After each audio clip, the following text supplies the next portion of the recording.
Shem Hashem Lashem Lasser. Donc on va poursuivre. Le Rachel Makadosh avait soulevé plusieurs questions, en commençant par la première remarque déjà que Rashi s'était donné à nous apporter des explications. C'est quoi Vaikar Korach? Donc Vaikar Korach, Korach il a pris. Et la Torah ne nous dit pas précisément ce qu'il a pris. Et c'est ce que Chachamim ont été à nous répondre qu'en réalité, qu'est-ce qu'il a pris? Il n'a rien pris. Il s'est pris à lui-même. C'est-à-dire qu'il s'est pris à lui-même, il s'est monté, n'est-ce pas? Hein? Alors, on est avant s'octroyer, mais oui, il s'est donné, il a développé toutes sortes d'arguments qui vont lui donner une forme de légitimité à s'opposer à Moshe Rabbeinu. Là, ça va être le début de la réponse du Orem Akadosh. Mais la première question, c'est Vaikar. Qu'est-ce qu'il a pris? Donc Rachid nous a donné à cette question-là, il nous a donné deux explications. Ou bien effectivement, il s'est pris lui-même, ça veut dire qu'il s'est pris à part, il s'est exclu, il s'est écarté, il s'est... oui. Ou bien c'est Vaikar Korach. Non, en réalité, il a entraîné avec lui du monde. Même si c'est pas explicite dans la Torah. Et c'est ce qui va déranger un petit peu le Orem Akadosh. On peut bien accepter qu'il a entraîné du monde avec lui. Alors pourquoi c'est pas explicite? Il fait dire Vaikar Korach, Chamishim Matayim Ish, comme ça va être marqué dans la suite, que Korach il a réussi à monter un parti autour de lui. Il a fédéré des 250 chefs de Sanhedrin, de tribunal. Donc il fallait dire explicitement. Et il nous a ramené également l'explication, la traduction du Targum, le Targum Onkelosi, Veit Pelig. Donc il s'est démarqué, il a démarré une opposition. Et donc il nous dit, ok, j'accepte bien, je peux accepter que le terme de Vaikar, le sens de Vaikar, c'est Veit Pelig. Mais pourquoi à nouveau la Torah a employé ce terme de Vaikar, alors que si on vient nous dire la Torah aurait pu employer un autre mot qui est plus proche de ce sens. Donc on emploie un terme il faut comprendre pourquoi le Vaikar. Deuxième question qu'il a posée à Rachem Akadosh, c'est Vedatan Vaviram. Vedatan Vaviram, est-ce qu'ils font partie? Si Korach a pris Datan Vaviram, il ne fallait pas marquer Vedatan. Il fallait marquer Vaikar Korach, Korach a pris Datan Vaviram. Donc il a entraîné Datan Vaviram. Si c'est marqué Vaikar Korach, Vedatan Vaviram, c'est-à-dire que Korach a pris ce qu'il a pris, il a entraîné, etc. Vedatan Vaviram. Et Datan Vaviram également. Également quoi? Ils ont pris quoi? Et si en réalité tous les deux ont pris, il fallait le conjuguer au pluriel. Il fallait marquer Vaikru, Korach, Vedatan Vaviram. Et Korach et Datan Vaviram ont pris. Donc cette conjugaison est un petit peu compliquée. D'un côté Vaikar c'est au singulier, ensuite Vedatan Vaviram c'est un rajout. Donc ensuite il avait posé une question très intéressante. On sait bien que comme Rachid nous a rapporté, Yaakov Avinu a prié, a demandé, a supplié à Kadosh Baruch Hu que lorsque ses enfants, et il a fait allusion à cette dispute de Korach qui a été générée par Korach et tous son parti, lorsqu'ils vont s'opposer à Moshe Rabbeinu, Yaakov Avinu a demandé que son nom ne soit pas rappelé, pour ne pas que son nom soit mis à Chet, comme s'il fait partie, comme s'il s'unifie, comme s'il s'unit avec cette idée. Et c'est pour ça qu'on retrouve dans le Passouk, Vaikar Korach, on a désigné Korach, étant le fils de Korach ben Itzar, ben Kad ben Lévi. On s'est arrêté à Lévi, c'est qui Lévi? C'est le fils de Yaakov Avinu. On aurait pu aller encore une génération, on ne l'a pas mentionné. Donc Yaakov Avinu, il a eu besoin de prier. Le Orem Akadosh dit, je comprends que Yaakov Avinu a prié, mais pourquoi il faut prier pour ne pas mentionner les ancêtres? Mais je ne comprends pas. Qu'est-ce qu'ils ont fait les ancêtres? Ici, c'est péjoratif. Ici, de rappeler la filiation de Korach, c'est pas du tout honorifique. Donc, qui est le père qui veut que son nom soit mentionné? Donc, pourquoi le bon Dieu n'a pas épargné les parents, les grands-parents, les arrière-grands-parents d'être mentionnés, à tel point qu'il fallait que Yaakov Avinu en fasse une prière? Mais a priori, ça devrait être de facto que le bon Dieu camoufle et protège et défend l'honneur des ancêtres quand il y a un petit-fils qui est en train de faire quelque chose qui est terrible. D'ailleurs, c'est un type de marloquette qui est exceptionnel, et même ça, la peine, comment il a été puni, et c'est également exceptionnel. Donc, il demande, mais pourquoi c'est nécessaire de mentionner son nom, d'accord? Donc, il y a toutes ces questions de Vaikar, Datan Vaviram, la généalogie, et la dernière question, la quatrième question, c'est quoi Vayakumu? Vaïkoum, ils se sont dressés, ils sont montés dessus, n'est-ce pas? Alors que c'est marqué Vaïkalou. Donc il y a deux termes qui sont employés dans la paracha, dans les psukim. Il y a Vaïkalou qui se sont réunis, qui se sont regroupés, qui se sont réunis, ils se sont regroupés contre Moshe Rabbeinu. Et Vayakumu, et ils se sont dressés. A priori, c'est une répétition. Alors, on va commencer, Bezat Hashem, la réponse du Orem Akadosh. Il commence du Orem Akadosh, il nous dit, pour comprendre tout ça, il faut introduire une question qui est posée par le Midrash. Qu'est-ce qui a amené Korach, qui était Pikar, c'est la question du Midrash, Korach, chez Pikar Haya, Maral Ishtudzu. Korach, qui était quelqu'un de perspicace, qu'est-ce qu'il a entraîné, qu'est-ce qu'il a éveillé, qu'est-ce qu'il a motivé à aller s'opposer à Moshe Rabbeinu. Maintenant, plus quand on dit s'opposer à Moshe Rabbeinu, il est censé avoir des personnes, comment on appelle ça, des sympathisants qui vont venir le défendre. Donc imaginez-vous, d'accord, quelqu'un qui vient, même si on parle en miniature, quelqu'un dans une communauté se lève contre le Rav, n'est-ce pas? Mais tous les sympathisants du Rav, mais ils vont l'écraser. Ils vont le mettre dehors, il va suffire une ou deux personnes dire tes propos sont pas dignes, vas-y fous le camp, n'est-ce pas, pour être poli. Mais contre Moshe Rabbeinu, il y a des milliers de personnes, des centaines de milliers de personnes. Comment il n'a pas craint, comment il a été capable de prendre ce risque, de venir s'opposer contre Moshe Rabbeinu, et il n'a pas eu peur qu'il se fasse complètement écarter et abattre par tous, n'est-ce pas, on voit bien, la paracha la semaine dernière, qu'est-ce qu'on a vu? On a vu qu'il y a eu 2 opposants sur 10 Meraglim, sur 12 Meraglim, d'accord? Il y a eu, ça s'est départagé en 2, il y avait 10 et 2. Le fait que les 2 n'ont pas rejoint la dynamique des 10, ils ont failli se faire lapider.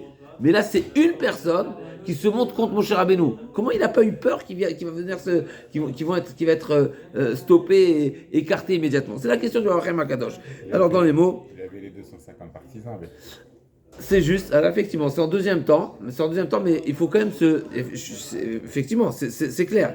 Mais il faut, a priori, Vaïkar, il a démarré seul. Parce que c'est pas marqué qu'il les a pris, ensuite il est venu. Donc, mais effectivement, Khazak, c'est sûr que ça va dans ce sens-là. Et le Orem Akadosh, je veux dire, c'est pour ça que la Torah, elle a introduit son affiliation. Parce qu'en réalité, c'est ça ce qui lui a donné comme on dit en Israël, du gav. C'est-à-dire qu'il lui a donné des épaules pour se sentir en mesure de confronter Moshe Rabbeinu. En tout cas, par rapport à tout le peuple. Il dit, tous ces détails, Vaïkar, Vedatan Vaviram, et son affiliation, et Vayakumu, toutes ces 4 questions que le Orem Akadosh a soulevées, en réalité, c'est des précisions qui expliquent ce phénomène, il a été basé, fondé sur quoi et grâce à quoi. Il nous dit comme ça,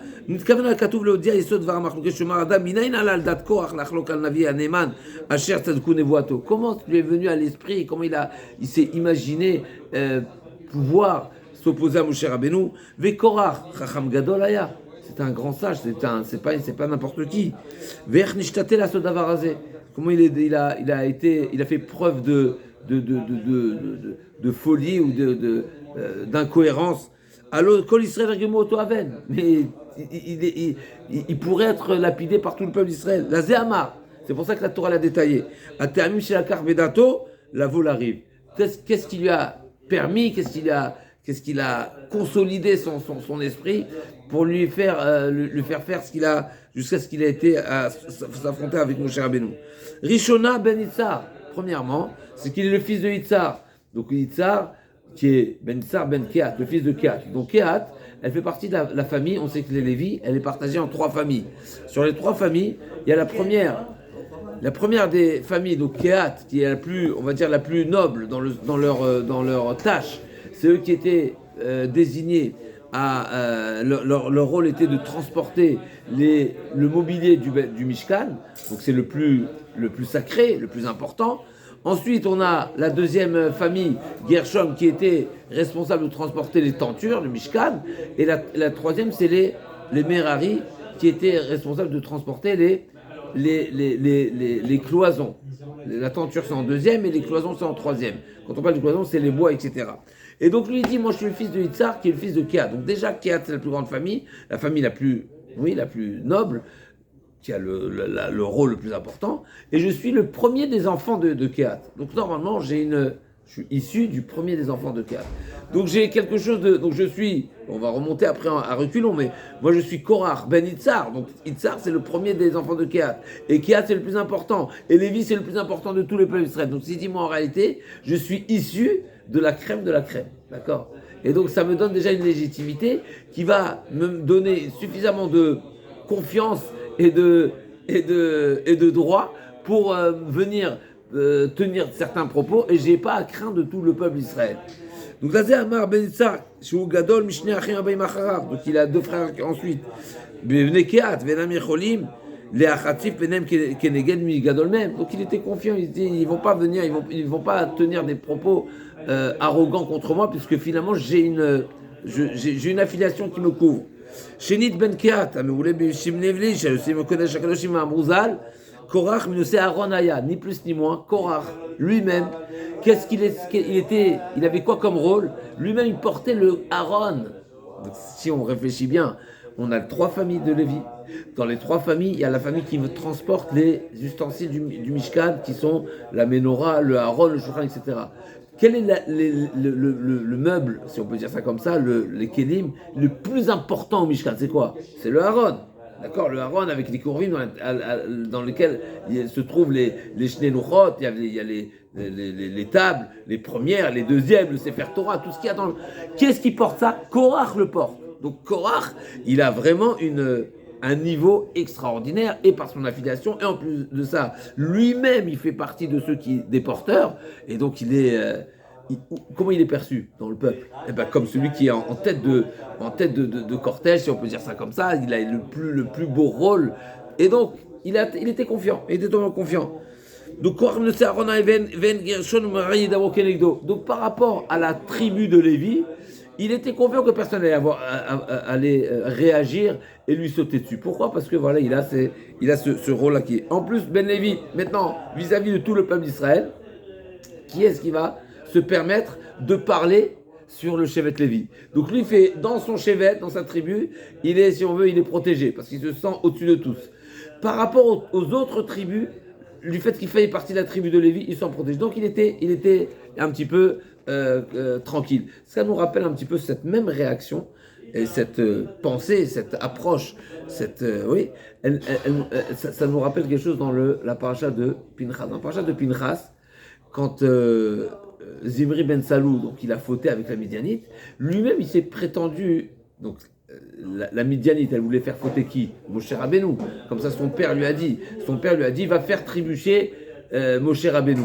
Maintenant, avant d'attendre Moshe Rabbeinu, Zimri ben Salou, il a stoppé, il dit mais pourquoi tu vas aller faire fauter Moshe Rabbeinu? Moshe Rabbeinu, il vient de la 3e tribu, c'est Lévi. Moi, je suis de la 2e tribu, je suis le Shevet Shimon. Donc, je suis dessus. J'ai un plus. Et, c'est marqué également que Zimri ben Salou, il était bien plus âgé que Moshe Rabbeinu. Donc, on retrouve qu'il y avait quand même cet ordre, on va dire, de l'importance des Shvatim, elle était également retenue selon leur positionnement de la famille, donc de l'ordre de la famille. Et donc là, ici, c'est un petit peu différent, mais le Shevet Lévi par rapport aux autres tribus, du fait qu'il avait ce rôle de transporter, il était totalement confiant. Et c'est ça, donc c'est pour ça que la Torah, donc la question qui était posée, pourquoi la Torah ne s'est pas retenue de mentionner l'affiliation de Korach? Réponse, parce que c'est ça ce qui lui a fait croire, qui lui a fait réussir, si on peut dire, à venir s'opposer à Moshe Rabbeinu, parce qu'il ne craignait pas les oppositions du fait qu'il était Lévi et Ben Issa, Ben Kalman, Lévi, etc. Donc on comprend pourquoi Yaakov Avinu il a prié. Pourquoi Yaakov il a prié? Parce qu'effectivement, il y a lieu de demander d'être épargné, que son nom soit mentionné, même s'il y a une raison de le mentionner. Il y a une raison de le mentionner, mais Yaakov Avinu demande, s'il te plaît, ne me rappelle pas à ce sujet. Et comme on l'a dit hier, probablement l'idée de cette demande-là, c'est qu'Yaakov Avinu prie que ce qui pourrait être perçu comme étant quand un enfant a un défaut, ou un petit enfant a un défaut, on a tendance à penser, et souvent c'est une réalité, si l'enfant il a ce comportement, il y a beaucoup de chances que, à l'origine déjà, chez les parents, chez les grands-parents, il y avait déjà une faille à ce sujet. À Mavdil, on dit ça dans le sens inverse. On dit que nous, le peuple d'Israël, on est reconnu par des qualités très particulières, Rachbanim, Gomle Chassadim, etc. Donc on a ces caractères particuliers. En réalité, d'où on les a, ces caractères? Parce qu'on est issu d'Abraham, Yitzhak et Yaakov, qui était parfait dans ce domaine-là. Donc, dans le sens inverse également, on pourrait être amené à penser et à soupçonner les ancêtres que si Yaakov Avinu, il a mis au monde des enfants comme Shimon Vélévi, d'ailleurs c'est ce qu'il leur a reproché, qu'il est Hamas, etc., mais c'est que peut-être quelque part, on reproche à Yaakov Avinu une imperfection à ce sujet, et là Yaakov Avinu dit pas du tout, c'est pas de moi, c'est eux qui ont, d'accord, ils se sont détournés du droit chemin, et d'ailleurs Yaakov Avinu lui-même, quand comme on a dit hier, Yaakov Avinu qui a été poursuivi par Esav et par Lavan, il a fait preuve d'honnêteté et de droiture, même s'il y avait lieu de penser ou de s'octroyer des droits, etc. Il est resté émettre. En tout cas, pour revenir, Vedatan Va'aviram, deuxième question, pourquoi on a mentionné Vedatan Va'aviram? Est-ce qu'ils font partie de la même démarche, ou c'est en deux temps, c'est marqué Vedatan et Datan, alors qu'on aurait pu les mettre dans une même suite. Pirouche, Gam Otam, pardon, la carte, effectivement. Donc il s'est pris à lui-même, mais il a pris avec lui des outils qui vont lui permettre de croire qu'il a pris des outils avec lui. Datan Va'aviram, ce sont les personnes qui sont reconnues, qui sont déjà citées dans la Torah, comme étant des personnes qui ne sont pas forcément les plus calmes et les plus... Et ils ont ce côté de dispute et de discorde. Et donc, chez Kedé Le'arer Gam Ikocham Shem Gdolei Shevet Reuven, il a pris des références qui sont de la première tribu du peuple d'Israël. C'est quoi la première tribu? C'est Reuven. Donc Datan Va'aviram ben Eliav, ben Reuven, le fait qu'il soit des ben Reuven, il ne s'est pas contenté de faire partie de la tribu de Lévi, d'être celui qui transporte le Haron, mais il a voulu également utiliser des éléments qui vont lui donner encore plus de force. C'est qui? C'est ben Reuven, parce que finalement, si il vient s'opposer à Moshe Rabbeinu, ce qui vient lui donner de la force, du pouvoir, c'est le fait d'être Shevet Lévi par rapport aux autres tribus. Et forcément, il faut qu'il réussisse à fédérer les autres tribus qui sont plus âgées que lui, en tout cas qui l'ont précédé. Donc il a choisi Reuven. Et donc, troisième question, c'est quand Vayakumu, ils se sont dressés, ils sont tenus debout. Pirouche, Kima ou Ma'ala Be'ashvaim Moshe. C'est pas une idée ici, parce que la question du Rachel Magash, c'était pourquoi mentionner ce terme de la koum. La koum, c'est se tenir debout. Tenir debout, c'est pas uniquement la position physique, comment on est, mais c'est pour dire que ils ont voulu faire valoir leur droit par rapport à leur position, à savoir, je suis du Shevet Reuven, je suis du Shevet Lévi, qui a un rôle noble, donc c'est ça ce qui me donne une légitimité. Lama sheuni kenskav datan ve'ram tzediotam gdol Reuven, sheu gadol kol ha'achim vegam milevi. Donc ça c'est là. Ve'omro va'anashim, pirouche, gamenu lakachim letzad yotam gdol Israël, kedei lechazek zerotav.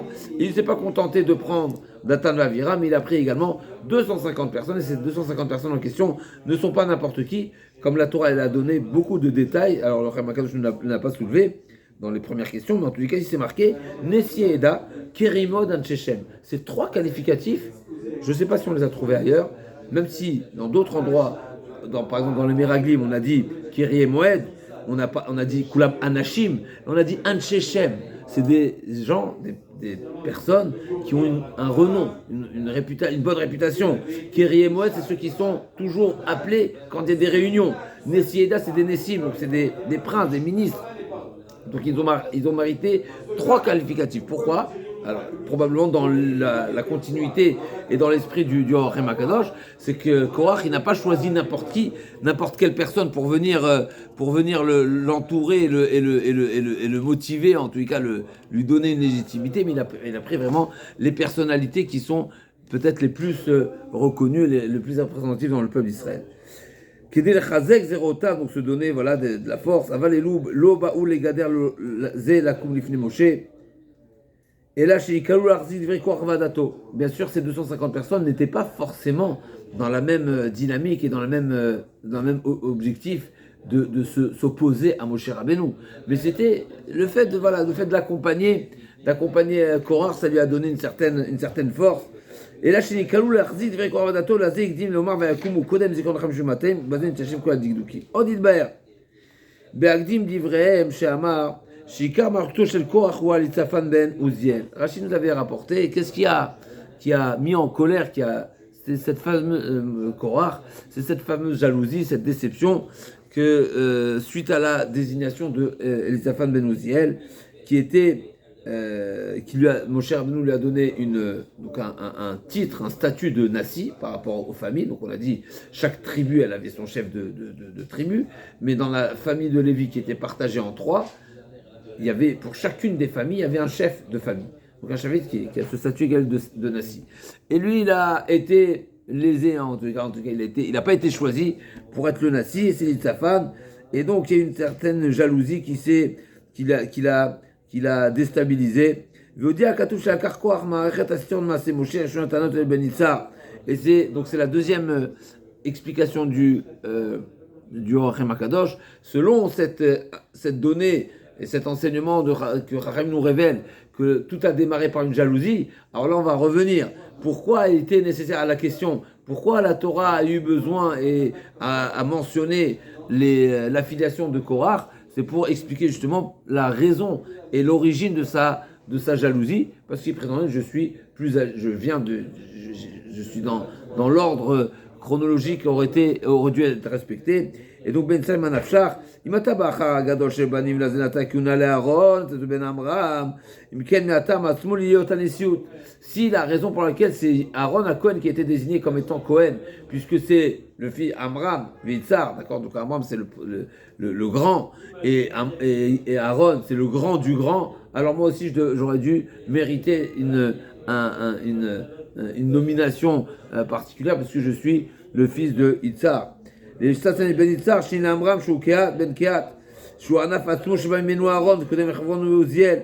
ולמה נתן ניסון לצפן, הרי מעשרה מומחים שאין הגדולה לגדול שבנים, אם כן חוזר הדין מה שנתן לכולה אהרון, מטעם שמעמו הבכור.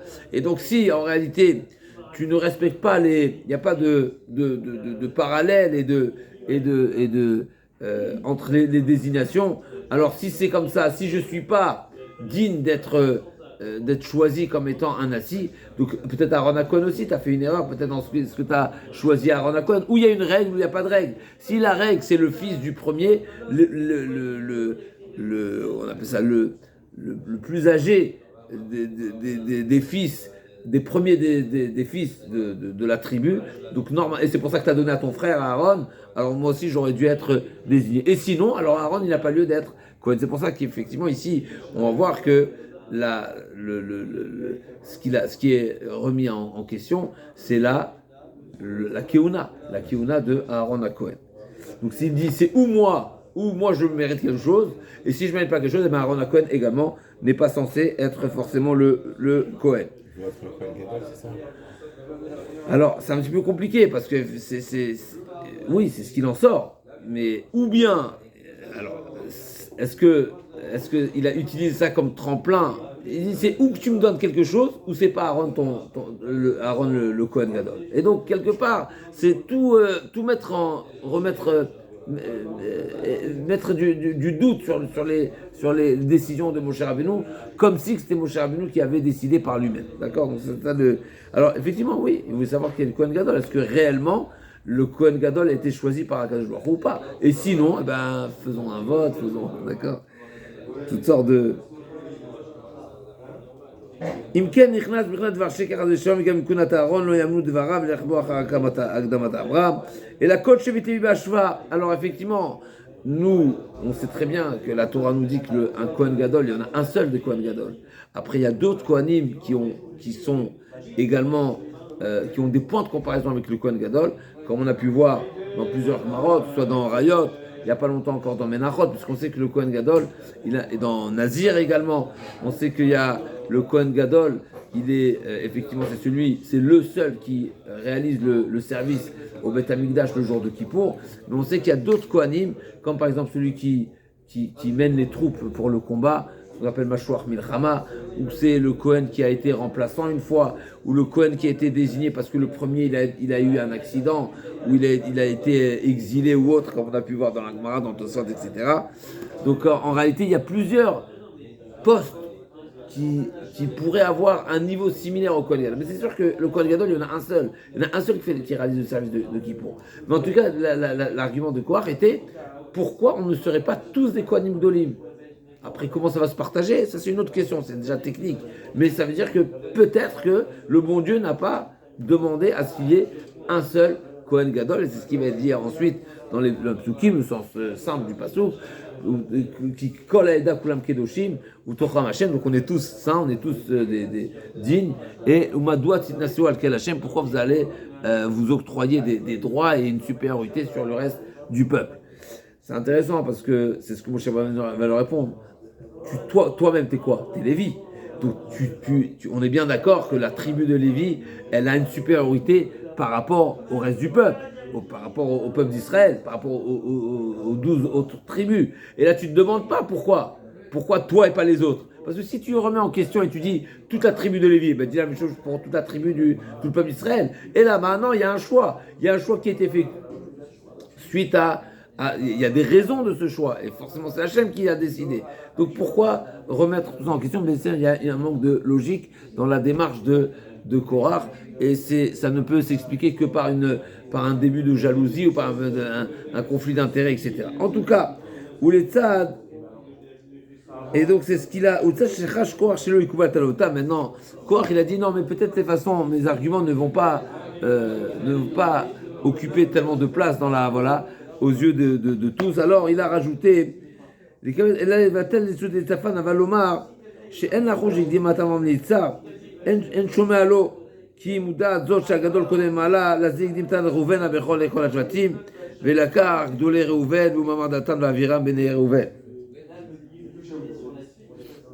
donc si effectivement Korach allait être recalé et mis de côté par justement l'argument l'argument de la priorité aux plus âgés. C'est pour ça qu'il a amené avec lui, qui s'est fait accompagner de Datan et Aviram, qui étaient les enfants de Reuven. Kim tachi lomar alach hagadol nelecha bechor shebechol achim velo yitan hakiuna. Et bien sûr, on sait qu'effectivement, comme Yaakov nous l'a dit, que la Kiouna devait être effectivement donnée à Reuven. Le Bechor, c'est lui le Kohen, mais seulement il a perdu son droit d'aînesse. Pourquoi? Parce que il a fait preuve. Sa paras quand même al total, il lui a dit Kalita Mishkeve Vecha, tu as eu une réaction pas assez posée et réfléchie, et tu t'es mêlé de la couche de ton père, alors que c'est bien sûr que c'est quelque chose c'est pas de ton ressort, c'est pas de ton. Et donc il a perdu la Keuna, il a tout perdu, il a perdu la Keuna, la Malchut, etc. à cause de cette réactivité qui était pas à faire. Il revient sur l'autre question qui était de comprendre pourquoi la Torah a employé ce terme de Vaekumu, donc ils sont dressés, ils sont tenus debout. Pirouche la och ma'arechet astirot la pile devara. Donc la koum c'est se dresser contre, on dit se mettre dessus, c'est une manière de dire, n'est-ce pas, le noyer avec toutes sortes de questions et d'objections et qui viendraient accuser Moshe Rabbeinu d'incohérence. Vanche bnei Israël eviam la'arich lifneim ochon merivot shelo yitrenu bekoach asrar. Verabotenu zal. Donc il nous ramène la Gemara qui nous dit Tam sheizkar haketub zion mulidav edushem Korach. Pourquoi les noms qui sont mentionnés ici, c'est parce qu'en réalité, dans les noms, on sait que Rabbi Meir, il nous dit dans la Gemara, Rabbi Meir Doresh Bishma, une personne qui portait un nom, Rabbi Meir a dit forcément, s'il porte ce nom-là, le nom a une influence sur le caractère de la personne. Donc quand on a choisi ce terme de Korach, d'ailleurs j'avais entendu une fois une explication extraordinaire je ne sais pas si c'est du Khatam Sofer ou du Sfat Emet, je ne sais pas pourquoi j'ai le doute comme ça, ou le Khatam Sofer qui dit que Korach, on sait que ce prénom de Korach, c'est un prénom qui est très étrange que Korach porte nom, alors que c'est un des descendants de Esav qui s'appelle aussi Korach. D'accord, donc c'est un nom normalement qui est pas. On sait qu'on ne donne pas les noms de personnes qui n'ont pas fait forcément une bonne image dans leur histoire. D'accord, comme la question de la Gemara pour Ishmael, comme on appelle Rabbi Ishmael, n'est-ce pas? D'un autre côté, Ishmael il a fait tchouva, mais en tous les cas, c'est sûr qu'il y a des noms à ne pas donner. Et malheureusement, il y a des gens qui sont ignorants et qui vont donner jusqu'à des noms terribles comme Nimrod, qui sont là, nous, qui sont l'expression même de la Mérida. Nimrod, c'est une rébellion contre Akadosh Baruch Hu, donc bien sûr c'est un interdit, c'est marqué dans la halakha, c'est interdit. Donc le Sfat Emet Sefer rappelle il dit, où le Khatam dit que si Korach il a été où il a été, c'est parce qu'il portait un nom qui était de la descendance de Esav, et ça va dans le sens de la Gemara, où Korach, pourquoi ce nom de Korach, il exprime quoi?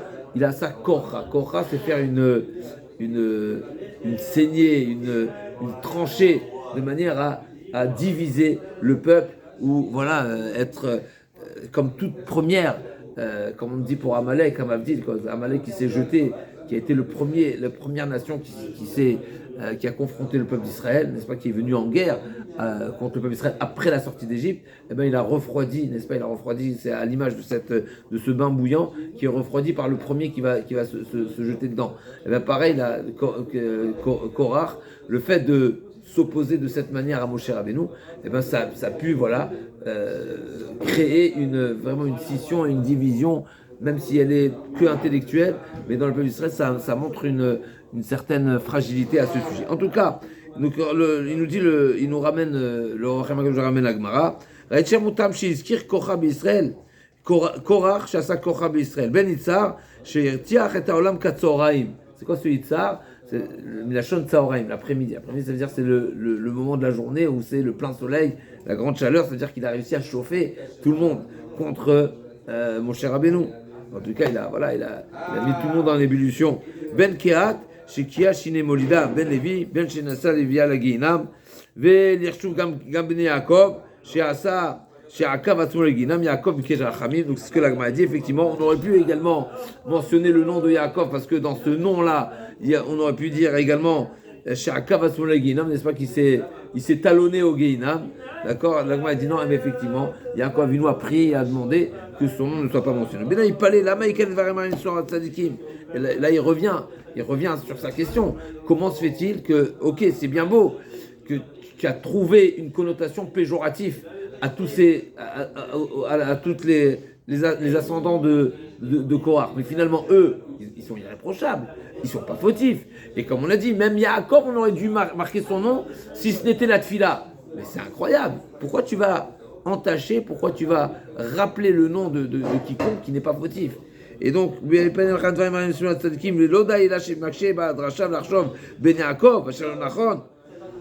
שמבחר אבות בדרך זה עוד יש ליד ואומרם שעקב עצמו לגיהנום, הלא כבר אמר בן לוי שהתלווה לגיהנום, יכפות דבר שתי פעמים, אולי אור תורה סדר שני משותל גרגין מסתרי תורה. D'accord, donc il dit, c'est une question très difficile, qui est une triple question. D'abord, pour infliger des insultes aux ascendants. Pourquoi il y avait lieu d'aller jusqu'à mentionner Yaakov Avinu. Et en plus, entre Lévi et Yaakov, ça aurait été le même sens. Tu veux, de dire Liva Atzmo le Guinam, c'est-à-dire qu'il s'est lui-même accompagné et dirigé vers les Guinam, ou de dire qu'il est talonné au Guinam, c'est la même chose. Donc c'est quoi l'idée de multiplier les précisions qui vont dans ce sens-là? Et donc il dit, c'est pour ça que le Rachem va nous proposer quelque chose d'extraordinaire. Et il y a plusieurs introductions qui vont nous permettre, il y a quatre introductions qui vont nous permettre de comprendre l'idée que veut développer le Rachem à travers pour expliquer cette Gemara. Donc premièrement, האחד כנפי הקדושה אשר הכין וסידר המציל ברוך הוא, ושל המשפט התורה שחקר ביד משה עבדו, וכל המחליף סידר מסתרו ואנו עוקר הענף, ובצד מבחינת נשמתו. Il y a la première des choses qu'il faut savoir, qu'il faut être, voilà, sur lesquelles les bases, les fondations de tout ce que représente le clan Israël par rapport à ce qu'Akadosh Baruch Hu nous a transmis et attend de nous, etc. C'est les bases qui sont fondées, qui sont développées par rapport, grâce à tous les détails, les 613 mitzvot et toutes les règles de la Torah qui sont à respecter et à accomplir. Et toute personne qui viendrait changer un iota dans ce domaine-là, une halakha, même n'importe quoi, et ben c'est quelque part mettre en c'est quelque part c'est porter atteinte à la neshama, ni plus ni moins. C'est comme si qu'il était au Caire, un naf, c'est comme si qu'il venait couper, déraciner littéralement, mais se couper parce qu'un naf c'est une branche c'est pas une racine. Mais effectivement, c'est vrai que c'est intéressant. Au Caire un naf, beson bechinat nishmato, comme si qu'il lui-même il se déracinait, il s'écartait. C'est un petit peu ce vaikar koar qu'on a pris, n'est-ce pas? Mais ça c'est sur le plan, on va dire, par rapport au mishpete à Torah, c'est les règles de la Torah à respecter. Celui qui souhaite sciemment, volontairement, avec il entreprend une démarche qui va à l'encontre d'un mishpat de la Torah, mais c'est comme si, comme on dit il s'est coupé une jambe. Exactement, couper une jambe, c'est couper la branche sur laquelle tu t'appuies, d'accord? C'est exactement ça, et c'est la neshama, d'accord? Veose anafaou, anafra, qui seimenu koach hamekadesh, et donc automatiquement cette branche-là, si elle est plus nourrie par l'arbre, eh ben elle sera nourrie par autre chose, d'accord? Alors que le tronc il est nourri et il puise des forces par la doucha de la Baruch Hu qui nous a choisi, eh ben tous ces anafim là, tous ces branches là, si elles sont coupées, eh ben elle a plus de source de vie, il n'y a plus de vie.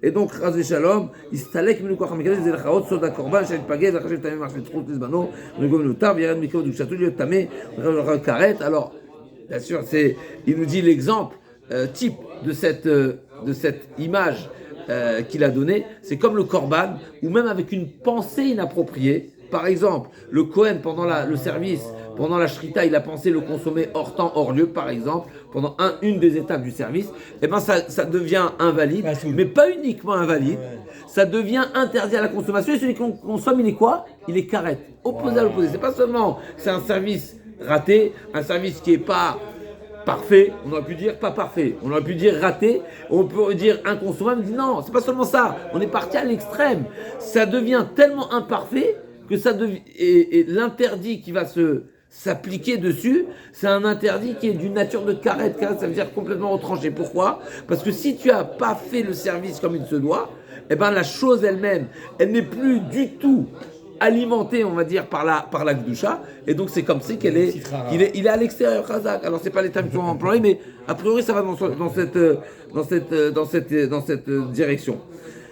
Deuxièmement, qui a un afatsou, donc c'est sa première des introductions. Deuxièmement, qui a un afatsou, chez Bopa à la veine, ou Kodem Shklarpouya, du à terre, c'est de mer à un afakdouché à faire les rats. C'est pas seulement que cette branche-là ne puise plus et n'a pas de source de Gdusha, mais en plus, et donc elle devient interdite, et si on venait à la consommer à l'image du Korban, eh ben, on pourrait être passible de karet, mais c'est elle-même qui va se retourner contre ce déracineur-là, et qui va le frapper. Comme il le répète souvent le Rema Kadosh, le passage qui dit Teyaserer Ra'ater. Qu'est-ce qui va te faire du mal? C'est le mal que toi-même tu as fait. C'est pas le bon Dieu qui nous frappe. C'est nous qui avons causé du tort, qui avons commis des erreurs, etc. Et ben c'est pas Mida Keneged Mida, c'est comme une réalité. C'est comme quelqu'un, il a un Vavzil, n'est-ce pas? Ce Hanaf lui-même qui a été justement écarté, et ben c'est du mal qui va être le bâton qui va frapper l'acteur, d'accord, qui se retourne contre le coupable. Le coupable. Troisièmement, donc les neshamot que Hashem a, donc toutes les neshamot de chacun du peuple d'Israël, c'est ni plus ni moins Otiot à Torah. Incroyable, on sait il y a plusieurs histoires, n'est-ce pas, avec le Gaon de Vilna, entre autres, et pas que, mais je pense que les histoires qu'on connaît, c'est le Gaon de Vilna, où plusieurs, n'est-ce pas, malheureusement, rebelles et les personnes qui ont abandonné la Torah sont venus lui demander où mon nom est dans la Torah. Parce que ici, dit Racham Akadosh, chaque Neshama de chaque peuple d'Israël, c'est une lettre de la Torah. Donc ça doit nous faire prendre conscience combien chaque lettre, elle doit être parfaite, donc on doit être parfait pour s'inscrire dans la Torah. C'est incroyable, si on réalise un petit peu, c'est pas seulement, on n'est pas des électrons libres, on est une partie de la Torah. Donc si on se parfait, eh ben on fera partie de l'écriture de la Torah. Et sinon, Chas v'Shalom, c'est pas seulement qu'on s'est exclu, c'est pas seulement qu'on se cause du tort, mais c'est qu'il va manquer une lettre de la Torah. Donc il n'y aura pas le choix de revenir, et le bon Dieu va faire un Gilgoul jusqu'à ce que cette lettre, elle soit inscrite, elle soit parfaite, sinon, s'il manque une lettre dans la Torah, mais la Torah n'est pas saoule, on ne peut pas l'utiliser, le Sefer Torah. Un Sefer Torah qui manque un iota, il y a une lettre mal formée, des fois ils sont collés, des fois ils sont toutes les halachot, Moukaf, Gvil, etc. Toutes les halachot de Sefer Torah qui sont des halachot très, très précises. On sait très bien que quand il s'agit de quelque chose qui est très élevé, eh bien chaque détail, n'est-ce pas, c'est comme un produit de luxe, ça m'a fait Avdalot, un produit de luxe, chaque détail et chaque iota, il est réfléchi, il est pensé, il a une valeur. Même si on peut dire, ouais, mais c'est insignifiant dans une voiture avec toutes les milliers de détails et de pièces qu'il y a. Alors, il y a une des pièces qui ne va pas être de grande qualité. Pas du tout, ça passe pas. Il n'y a rien qui passe. Tu veux pas, si tu vends quelque chose qui a une valeur maximale, chaque détail doit être au top. Eh bien, Amavdi fait Avdalot, à plus forte raison quand il s'agit des lettres de la Torah et que nous représentons, chacun d'entre nous représente la Torah, eh bien, elle doit être parfaite. Et donc, ça c'est. Et quatrième introduction, Da, Kishebara Shemeta, Dam Bara Neta, Echat Shebo Kilim, Kol Anfe Agdusha, Kshechatan Eviam Nivum, Kol Aneshamot, Shebo Kilimbo. Donc, le fameux Adam Arishon, ce qu'on appelle Adam Arishon, donc il était inclus, Kaloul, n'est-ce pas, il était inclus de tous les Anafim Agdusha, d'accord. Et par la faute, eh ben, il a malheureusement tout entaché. D'accord. Donc c'est ce qu'on dit qu'Adam Arishon, dans lequel était Kaloul les 600 000 Neshamot, il a, par la faute de Etzadat, il a tout entaché. Ensuite, les Avot, ils ont réparé en grande partie, pour pas dire 99%, de cette faute, jusqu'à ce que la Torah nous ait été donnée par Moshe Rabbeinu, etc. Et nous, aujourd'hui, il nous reste encore un petit chouïa à polir, n'est-ce pas, à fignoler. Donc, כשחטא לפיהם כל הנשמות שהם תלויים בו, וכל שעשו הם פגומים, אז הנשפה של אברהם אבינו התלבנה באמצעות 10 ניסיונות, par Abraham Avinu, pardon, en surmontant en surmontant les épreuves, les 10 épreuves, eh ben, il a pu blanchir et réparer en grande partie la faute qui a pu être commise par Adam Arishon. Et bien sûr, il y a une certaine psolette, il y a un certain déchet, Kaviachol, qui a été extrait de Abraham Avinu, qui est Ishmaël. Et pareil avec Yitzhak Avinu, entre autres avec la Kedat Yitzhak, n'est-ce pas? Il s'est nitlabna ba Keda, il a blanchi, et il a été extrait de lui, Esav, qui est cette certaine psolette. Yaakov Avinu, il est sorti parfait. Titen Emet le Yaakov, Mitato Shelema, tout ce qui est dit pour Yaakov Avinu, n'est-ce pas, Bechir Avot, etc. C'est ça le sens du Zohar HaKadosh, de la Gemara qui nous dit que la beauté, la splendeur de Yaakov Avinu, elle est me'en choufré de Adam Arishon. Ça veut dire quoi? C'est quoi l'idée? Quand on parle de la beauté, de la splendeur, etc., de quoi il s'agit? De même que justement, il y avait quelque chose de très particulier chez Adam Arishon qui incluait toutes les chamottes, etc. Et avant la faute, il y avait une certaine perfection qui était sur tous les détails, tous les anafim, les 600 000 les chamottes, parties de chamottes, etc. Et bien Yaakov Avinu, il avait une shlemut, il a atteint une shlemut similaire à celle de si ça reste mais ça veut dire partiellement, n'est-ce pas, c'est un chouïa, c'est similaire à celle d'Adam Rishon, ça reste pas Adam Rishon, ça reste les tirs Kapav Shach Baruch Hu, ça reste le prototype, ça reste la première créature, le premier humain qui a été créé par Akash Baruch Hu directement, donc il a une particularité. Mais en tout cas, Yaakov Avinu, mais un choufré d'Adam Rishon, donc il avait quelque chose qui était comparable, c'est d'Adam Rishon. Il n'a pas pu être transmis très correct, malheureusement. Alors, Chazak, il a fait le Chazak, effectivement. Donc, c'est pour ça qu'il a demandé. Après, il peut avoir une dégradation, mais en tout cas, Yaakov Avinu, il est arrivé à un niveau de perfection instruction qui lui a donné, qui l'a amené à prier que son nom, il doit pas se retrouver chez Korach. Pourquoi? Parce que lui, il était parfait. Il était parfait, donc ça doit pas être, on peut pas m'infliger, on peut pas m'insulter, alors que ce qui a été commis n'est pas du tout lié à moi. D'accord? Donc, incroyable. Donc, il était, quand on dit que Yaakov Avinu, la beauté, la splendeur de Yaakov Avinu, elle est similaire à celle de Adam Rishon, c'est avant la faute d'Adam Rishon. Incroyable. C'est vrai qu'il est arrivé à des niveaux extraordinaires. Après toutes ces introductions, Shaïlan ou Yaakov. Donc, une fois qu'on est arrivé à cette citation qui nous dit que Yaakov Avinu, il est comparable à Adam Rishon avant la faute. Donc maintenant, c'est qui, si on fait l'image de l'arbre et des anafim, des fameuses branches, etc., eh bien, Yaakov Avinu, c'est le tronc, et ensuite, c'est les différentes anafim, avec les 12 branches principales, qui sont les 12 vatim, et dans chaque chevet, en parlant du chevet de Lévi, il y a les 3 familles, etc., et ça se divise ensuite par des petites branches et des petites branches. Donc, Yaakov, c'est Massar anafim, et Lévi, et les Pioshta anafim, les 3 familles. Et ensuite, maintenant, qu'est-ce qu'il veut faire Korach? Il souhaite, il pense qu'il a les moyens de déménager, n'est-ce pas, et de destituer et de remettre en question la position de Aaron à Cohen. Et donc, ça va donner quoi?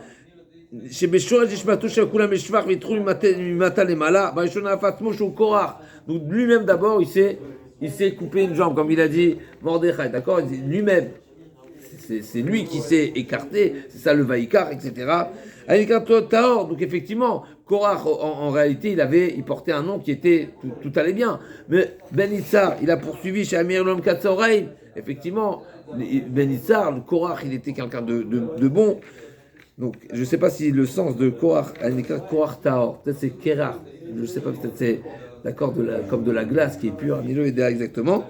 En tout cas, Ben Itzar, il y a le côté positif également, qui est comme un soleil, n'est-ce pas, qui rayonne, qui éclaire, comme en plein jour. Ben Kehat, Shayamake, Shine Kolroïs Malato, c'est qui fait grincer les dents de tout celui qui voit la beauté de Kehat. Comme on l'a dit, Kehat, c'est le plus digne, le plus noble de la famille des Lévis. Et Ben Lévi, c'est Tamiom Ledato, depuis le jour de la naissance, Lévi, qui est le troisième de la fratrie des Shvatim, et ben depuis sa naissance, on sait qu'il a été accompagné, puisque nous savons que Léa, pourquoi elle a appelé Lévi, parce qu'elle a dit Ata il avait ici Elai qui a été le Shoshabanim. À partir de maintenant, je suis sûr que je vais être accompagné par mon mari, parce que je lui ai déjà mis au monde 3 Shvatim. Alors 3 Shvatim, plusieurs explications. Al-Pipchat, c'est parce que les Imaot, elles savaient, toutes les matriarches savaient qu'il y a 4 matriarches et chacune va avoir une part dans à mettre au monde les 12 tribus. Donc une fois qu'elle a eu 3, elle a dit moi j'ai déjà ma part, donc je suis certaine d'avoir accompli et occupé une place, voilà, qui est censée. Voilà, je fais ce qu'il avait fait, donc maintenant je sais que mon mari, voilà, je vais être bien accompagné parce qu'il va être reconnaissant envers ce que je lui ai donné, d'accord. J'ai inventé une belle explication qui est un petit peu plus détente, même si bien sûr c'est pas ça la kavana première, mais dit une femme, premier enfant, elle s'occupe d'elle, elle s'occupe de cet enfant, elle a les capacités, c'est son premier, elle se donne totalement. Il y a un deuxième, l'un de la main droite, l'autre de la main gauche. Quand il y a un troisième, là, il faut de l'aide, il n'y a pas le choix, c'est au mari de venir d'être, parce que c'est pas qu'on attend le troisième, mais c'est une manière de dire, d'accord, c'est forcément, on a besoin d'être secondé, d'être accompagné. En tous les cas, ce qui est très intéressant, c'est que ça, c'est sur le plan, bien sûr, très superficiel et matériel, mais il y a quelque chose de très particulier à partir de Lévi. Il avait ici et là, c'est pas seulement comme on l'entend, mais il y a eu un niveau, il y a eu quelque chose de très particulier depuis sa naissance, parce qu'il était prédestiné, c'est également le nom qui était Gorem, en tout cas, de très grand niveau. Et donc, il nous dit le Rachem Akadosh, et donc, Miyom les atomes et Akadosh Baruch Hu B'Kamalot. Lava, c'est lui qui a été accompagné, c'est Lévi qui a mérité d'être accompagné par beaucoup de qualités depuis sa naissance. Et donc, juste, voilà encore un petit passage. Et ועכשיו הענף עצמו שנקרא קורח נפגם ועשה בו כוחה ולא ענפו לבד אלא גם שורש הענף שבא ממנו שהוא ייצר אקסטרה ויחתר כמו צהריים ולא שורש אחד לבד אלא גם השם למען בן קהת להכות נשינים מהולידה ולא זו בלבד אלא גם שורש הענף הראשון תמים מיעקב d'accord, ממה שלא הזכירה כתוב יעקב עדין שורש הראשון שהוא בעיקר האילן, לא נודע מעשיו, כי גם אדם הגיע הפגם, ונמצא ניכר שורשו של קורח מעיקרו, או לא. Et donc ici, on voit combien un homme, par sa mauvaise action, même si effectivement il est issu de Yaakov Avinu, il est issu de Lévi, il est issu de Itzar, il est de Kehat et de Itzar, etc., en coupant sa branche en réalité, c'est comme si qu'on venait, donc la branche qu'il a coupée, elle est plus alimentée, donc ça veut dire que cette alimentation en réalité, qui était potentiellement, qui donnait potentiellement une